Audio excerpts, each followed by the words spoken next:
आज हम हिंदी साहित्य में सरयू पुस्तक में संकलित आचार्य हजारी प्रसाद द्विवेदी द्वारा रचित निबंध शिरीष के फूल की व्याख्या का अध्ययन करेंगे। इसमें सबसे पहले हम आचार्य हजारी प्रसाद द्विवेदी के साहित्यिक परिचय के बारे में जानेंगे।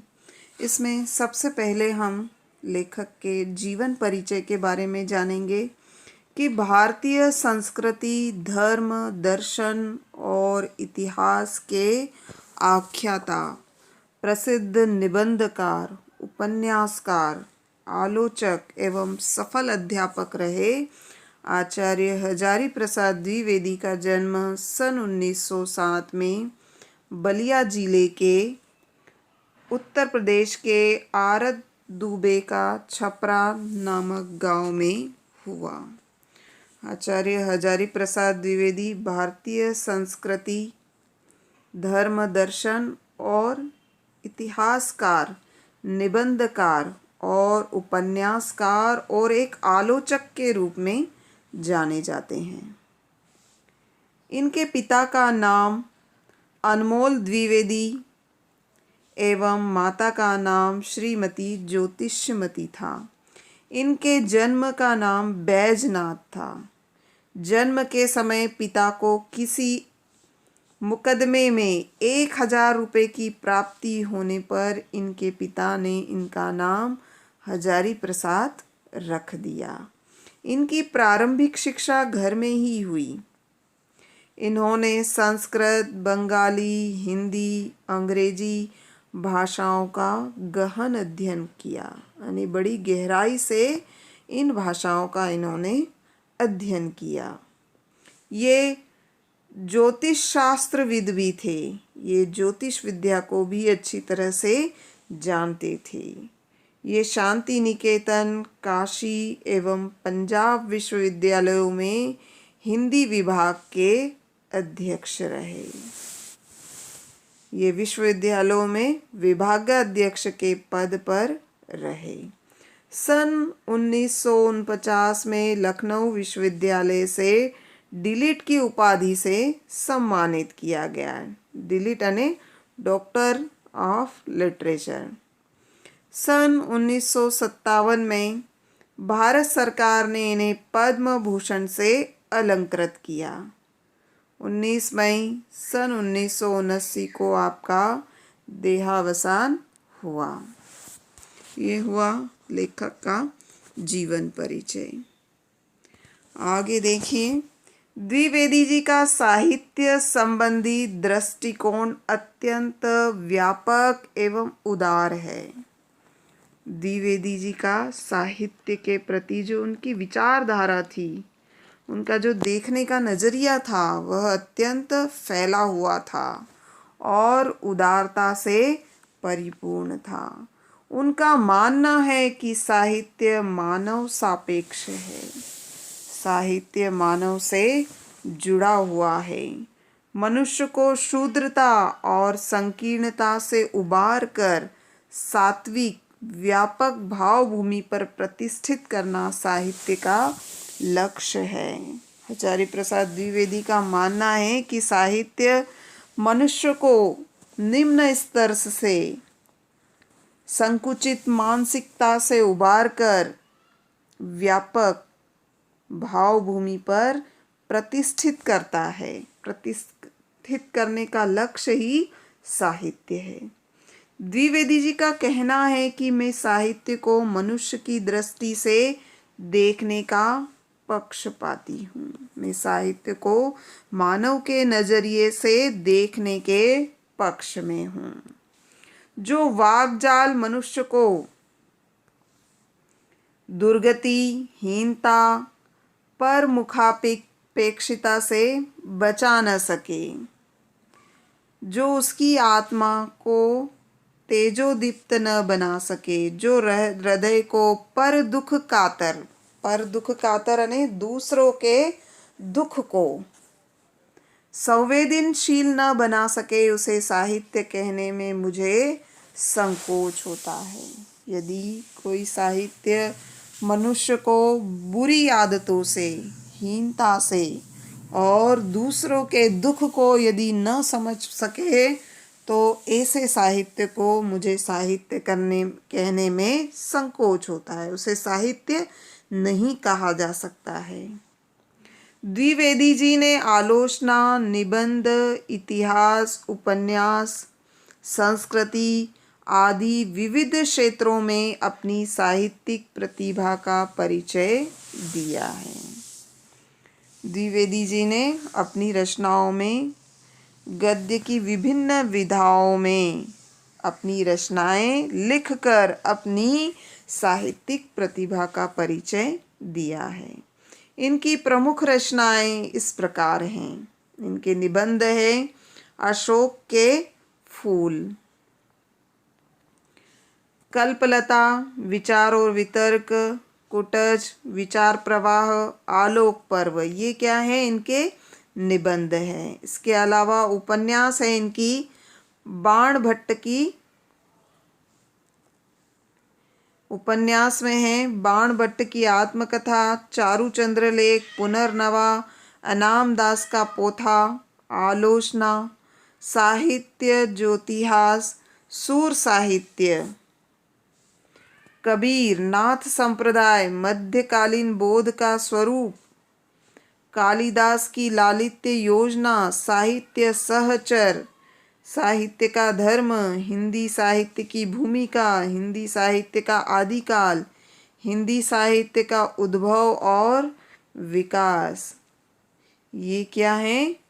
इनके उपन्यास है। उपन्यास में बाण भट्ट की आत्मकथा, चारुचंद्र लेख, पुनर्नवा, अनाम दास का पोथा, ये क्या है? इनके उपन्यास है। और आलोचनात्मक ग्रंथ है। आलोचनात्मक यानी किसी भी विषय के पक्ष और विपक्ष दोनों में अपने विचार प्रस्तुत करना। तो आलोचनात्मक में इन्होंने सूर साहित्य यानी सूरदास की जो रचना है उस पर उन्होंने अपना साहित्य रचा है।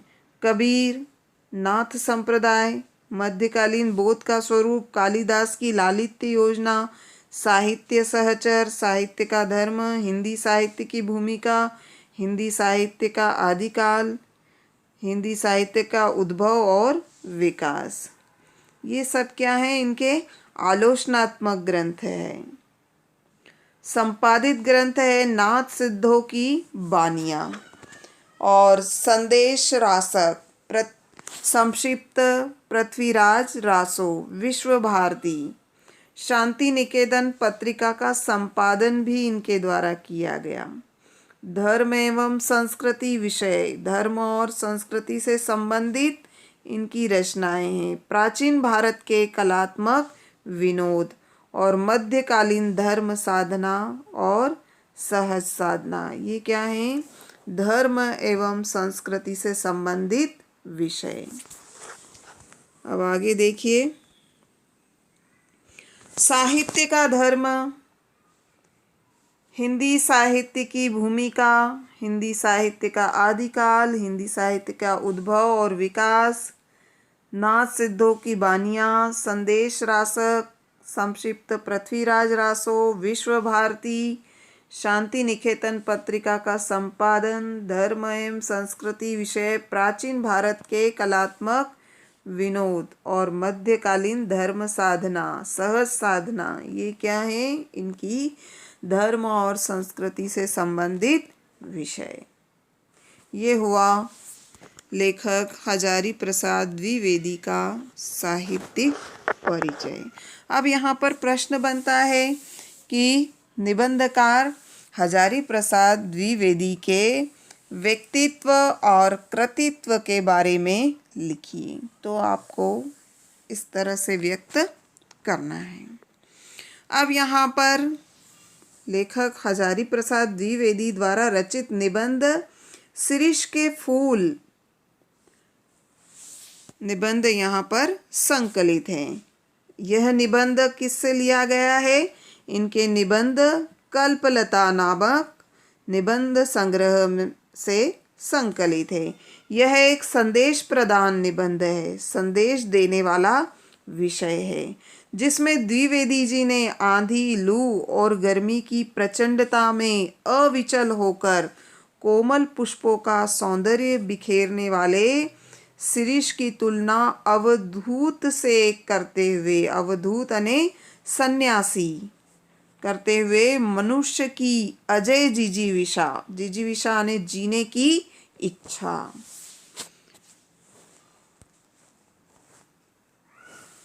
तुमुल कोलाहल और संघर्ष के बीच धैर्य पूर्वक लोक चिंतन हित रहकर कर्तव्यशील रहने को महान मानवीय मूल्य के रूप में स्थापित किया है।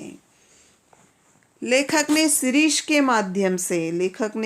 के फूल के माध्यम से इस दार्शनिक सत्य को भी अभिव्यक्त किया है कि मनुष्य को यह समझ लेना चाहिए कि संसार परिवर्तनशील है और परिवर्तन ही गति के अनुरूप अपने आप को ढाल लेना ही अच्छा है।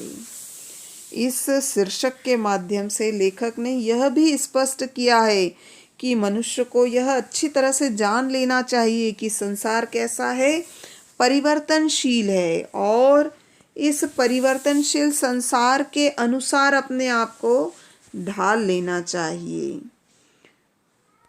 संसार का सत्य यही है कि जो वस्तु एक दिन पल्लवित, पुष्पित हुई है, लेखक ने बताया है कि संसार की सबसे बड़ी वास्तविकता यही है कि जो वस्तु एक दिन पल्लवित यानी खिलती है, बनती है, पुष्पित होती है यानी अपनी सुगंध बिखेरती है, उसका झड़ना निश्चित है, उसका बिखरना निश्चित है। मनुष्य को अनासक्त भाव से जीवन यापन करना चाहिए। मनुष्य को इस बात को ध्यान में रखते हुए अपना जीवन व्यतीत करना चाहिए कि एक दिन उसकी मृत्यु निश्चित है। जो जितना अनासक्त हो सकता है वह उतना ही अधिक समाज के लिए योगदान दे सकता है। अनासक्ति के साथ साथ फक्कड़ाना मस्ती भी जरूरी है, यानी अपने आप में मस्त रहना भी जरूरी है। कबीर के फक्कड़ व्यक्तित्व की तुलना अवधूत से करने के बाद वे गांधी को भी इसी श्रेणी में रखते हैं। कवि कबीर दास के व्यक्तित्व को लेखक ने यहाँ पर फक्कड़ कहा है और उसकी तुलना अवधूत से की है। अवधूत यानी सन्यासी। उसी प्रकार उन्होंने गांधी जी को भी इसी श्रेणी में रखा है। उनके अनुसार कालिदास भी अनासक्त कवि थे, इसीलिए वे कालजयी हो सके। कालजयी यानी जिन्हें लंबे समय तक याद रखा जा सके। अब आगे देखिए, यहाँ पर जो शिरीष के फूल है उसका मूल पाठ प्रारंभ होने जा रहा है। जहाँ बैठ के यह लेख लिख रहा हूँ उसके आगे पीछे दाएं बाएं शिरीष के अनेक वृक्ष हैं। यहाँ पर लेखक ने बताया है कि वे जिस जगह पर बैठकर लिख रहे हैं उसके आगे पीछे दाएं और बाएं शिरीष के बहुत सारे वृक्ष हैं। जेठ का जलती धूप में जबकि धरित्री निर्धूम माने बिल्कुल अग्निकुंड बनी हुई है। अने जेठ के महीने में जलती हुई धूप, अने धूप ऐसी लग रही है जैसे जल रही हो, जबकि धरित्री यानी धरती, निर्धूम अने धुएं से रहित अग्निकुंड बनी हुई है, अने आग जल रही हो ऐसा लग रहा है। ऐसी आग जिसमें धुआं दिखाई नहीं देता है, ऐसी धरती तप रही है।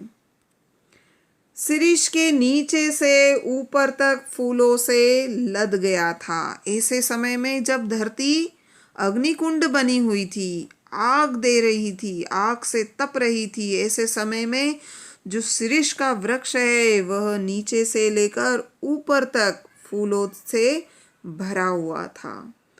कम फूल इस प्रकार की गर्मी में फूल सकने की हिम्मत करते हैं, यानी बहुत कम ऐसे फूल होते हैं जो इतनी गर्मी में भी खिलने की हिम्मत रखते हैं।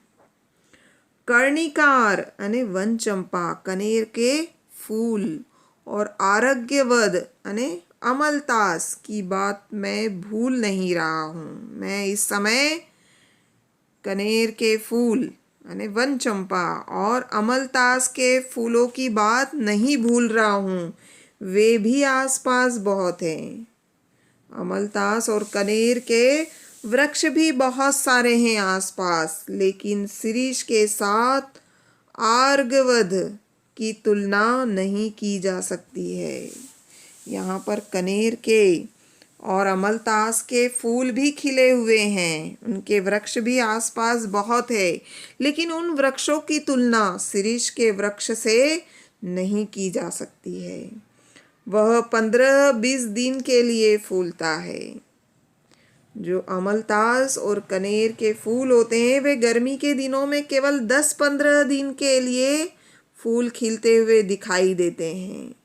बसंत ऋतु के पलाश की भांति, जिस प्रकार की पलाश के फूल बसंत ऋतु में ही खिलते हुए दिखाई देते हैं, उसके बाद वे फूल दिखाई नहीं देते हैं, उसी प्रकार अमलतास और कनेर के फूल भी केवल 10-15 दिनों तक खिलते हुए दिखाई देते हैं। जैसे जैसे गर्मी बढ़ती जाती है उसके बाद फूल खिलना कम हो जाते हैं। कबीरदास को इस तरह 15 दिन के लिए लहक उठना पसंद नहीं था। लेखक ने बताया है कि कबीरदास को इस तरह 15 दिन तक खिलने वाले फूल पसंद नहीं थे कि ऐसे क्या फूल जो 10-15 दिन तक खिले। यह भी क्या कि 10 दिन फूले और फिर खंकड़ के खंगड़, 10 दिन 10 फूला फूली के खंकड़ भया पलास। यहाँ पर लेखक ने बताया कि कबीरदास को 10-15 दिन तक खिलने वाले फूल पसंद नहीं थे। उनका मानना था कि ऐसा क्या है जो 10-15 दिन तक खिले और फिर केवल पत्तों की खड़खड़ाहट सुनाई दे। जिस प्रकार की पलाश के जो फूल होते हैं वे केवल बसंत ऋतु में खिलते हुए दिखाई देते हैं, उसके बाद जैसे जैसे गर्मी बढ़ती जाती है केवल पत्तों की खड़खड़ाहट सुनाई देती है। फूल है शिरीष है। लेखक ने बताया है कि फूल तो शिरीष के हैं। बसंत के आगे के साथ लहक उठता है। बसंत जैसे ही आता है, बसंत के आने से पहले ही शिरीष के फूल खिलने लगते हैं। आषाढ़ तक तो निश्चित रूप से मस्त बना रहता है। इस फूल की अर्थात शिरीष के फूल की विशेषता है कि बसंत ऋतु के आने से पहले ही खिलना शुरू कर देता है और आषाढ़ महीने तक अर्थात वर्षा ऋतु के आषाढ़ महीने तक निश्चित रूप से खिलता रहता है। मन रम गया तो भरे भादों में भी निर्गाध फूलता रहता है। निर्गाध ने निरंतर। यदि इस वृक्ष का मन रम गया, यदि इस वृक्ष की इच्छा हुई तो पूरे भादो महीने में भी यह निरंतर इसके फूल खिलते रहते हैं। जब उमस से प्राण उबलता रहता है, लेखक ने यहाँ बताया है कि जब गर्मी में उमस से हमारा मन परेशान हो जाता है, लू से हृदय सूखता रहता है और ग्रीष्म ऋतु में चलने वाली गर्म हवाओं से हमारा मन सूख जाता है, एकमात्र शिरीष कालजयी अवधूत की भांति जीवन की अजेयता का मंत्र प्रचार करता है। जब ग्रीष्म ऋतु में उमस होने लगती है और गर्म हवाएं चलने लगती है तो ऐसे समय में केवल शिरीष का जो वृक्ष है वह कालजयी यानी लंबे समय तक अपने आप को विजयी बनाए रखता है। अवधूत की भांति यानी एक सन्यासी की भांति जीवन की अजेयता यानी जीवन को बनाए रखने का संदेश देता है। यद्यपि कवियों की भांति हर फूल पत्ते को देखकर मुग्ध होने लायक हृदय विधाता ने नहीं दिया है, यद्यपि कवियों की भांति हर फूल पत्ते को देखकर मोहित होने लायक हृदय विधाता ने हर किसी को नहीं दिया है, पर नितांत ठूड भी नहीं हूँ। यद्यपि कवियों ने जिस तरह अपनी रचनाओं में सुंदर फूल और पत्तों को देखकर मोहित होकर रचनाएं रची है, उसी प्रकार शिरीष का जो वृक्ष है वह उसके फूल इतने सुंदर नहीं हैं, पर नितांत ठूड भी नहीं है, लेकिन ऐसे भी नहीं है कि केवल वृक्ष ही दिखाई दे। शिरीष के पुष्प मेरे मानस में थोड़ी हिल्लोल जरूर पैदा करते हैं। हिल्लोल यानी प्रसन्नता। शिरीष, लेखक ने बताया है कि शिरीष के जो फूल हैं वह मेरे मन में थोड़ी सी प्रसन्नता अवश्य पैदा करते हैं। अब आगे देखिए, शिरीष के वृक्ष बड़े और छायादार होते हैं। लेखक ने यहाँ पर शिरीष के वृक्ष की विशेषताओं का वर्णन किया है कि शिरीष के जो वृक्ष हैं वह कैसे हैं, बड़े और छायादार होते हैं, छाया देने वाले होते हैं, आकार में बड़े विशाल होते हैं। पुराने भारत का रईस जिन मंगलजनक वृक्षों को अपनी वृक्ष वाटिका की चार दीवारी के पास लगाया करता था, उनमें से एक शिरीष भी है। यानी प्राचीन भारत में जितने भी धनवान लोग हुए हैं वे अपने घर के सामने वृक्ष वाटिका में यदि कल्याणकारी मंगलकारी वृक्षों को अपनी चार दीवारी के अंदर लगाया करते थे, तो उनमें से शिरीष का भी एक ऐसा वृक्ष है जिसे धनवान लोगों ने अपने घर की वृक्ष वाटिका में लगाया है।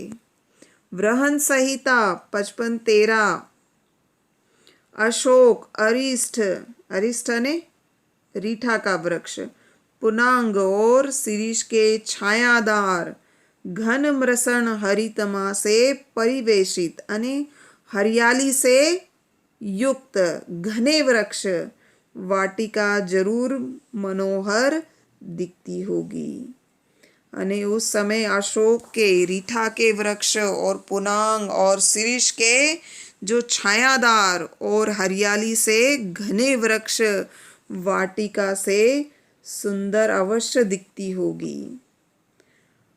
वात्सायन ने काम सूत्र में बताया है कि वाटिका के सघन छायादार वृक्षों की छाया में ही झूला लगाया जाना चाहिए। वात्सायन के काम सूत्र ग्रंथ में यह उल्लेख किया गया है कि वाटिका यानी बगीचे के घने और छायादार वृक्षों की छाया में ही झूला लगाया जाना चाहिए। यद्यपि पुराने कवि बकुल मोलसरी के पेड़ में ऐसी दोलाओं को लगा देखना चाहते थे, पर शिरीष भी क्या बुरा है। लेखक ने यहाँ पर बताया है कि पुराने जितने भी कवि हुए हैं उन्होंने मोलसरी के वृक्षों के पेड़ की डालियों में झूला लगने का उल्लेख किया है, लेकिन क्या शिरीष का वृक्ष बुरा है जिस पे झूला नहीं डाला गया। डाल इसकी अपेक्षाकृत कमजोर जरूर होती है। शिरीष के वृक्ष की जो डालियां होती है वह अन्य वृक्षों की अपेक्षा थोड़ी कमजोर होती है, पर उनमें झूलने वालियों का वजन भी तो ज़्यादा नहीं होता है। लेकिन जो झूला झूलने वाली स्त्रियां होती है उनका कोई बहुत ज़्यादा वजन नहीं होता है। कवियों की यही तो बुरी आदत है कि वजन का एकदम ख्याल नहीं करते। कवियों ने जिन वृक्षों का झूलों के लिए वर्णन किया है, तो लेखक कहना चाहते हैं कि कवियों की यही एक बुरी आदत है कि उन्होंने अपनी रचनाओं में वजन का बिल्कुल भी ध्यान नहीं रखा। मैं तोंदिल नरपतियों की बात नहीं कर रहा हूँ, मैं उन लोगों की बात नहीं कर रहा हूँ जिनके तुंदिल यानी जिनके पेट निकले हुए, नरपतियों यानी मनुष्यों की जिनके पेट निकले हुए हैं, ऐसे मनुष्यों की बात नहीं कर रहा हूँ, अर्थात जिनका वजन बहुत ज़्यादा है उनकी बात नहीं कर रहा हूँ। वे चाहे तो लोहे का पेड़ बनवा लें, यदि उनका वजन ज़्यादा है तो वे अपने लिए लोहे का पेड़ बनवा लें। तो यहाँ पर लेखक ने शिरीष के वृक्ष की विशेषता का उल्लेख किया है। शिरीष का फूल संस्कृत साहित्य में बहुत कोमल माना गया है। संस्कृत साहित्य में शिरीष के फूल का जो उल्लेख किया गया है उसमें शिरीष के फूलों को बहुत कोमल माना गया है, नाजुक माना गया है। मेरा अनुमान है कि कालिदास ने यह बात शुरू शुरू में प्रचारित की होगी। लेखक का मानना है कि कालिदास ने शुरू शुरू के ग्रंथों में यह बात कही होगी। उनको कुछ इस पुष्प पर पक्षपात था। मुझे लगता है कि उन्हें इस फूल पर कहीं न कहीं उन्होंने भेदभाव किया है। कह गए हैं शिरीष के फूल केवल भंवरों के पदों का कोमल दबाव सहन कर सकता है, पक्षियों का बिल्कुल नहीं। उन्होंने शिरीष के फूलों के बारे में कहा है कि शिरीष के जो फूल हैं वे इतने कोमल होते हैं कि केवल भंवरों के पैर का वजन ही वे सहन कर सकते हैं, पक्षियों के पैरों का वजन वे सहन नहीं कर सकते हैं। पदम सहित भ्रमरस्य पल्लव शिरीष पुष्पम न पुनः पतत्रीणाम। अतः मैं इतने बड़े कवियों की बात का विरोध कैसे कर सकता हूँ।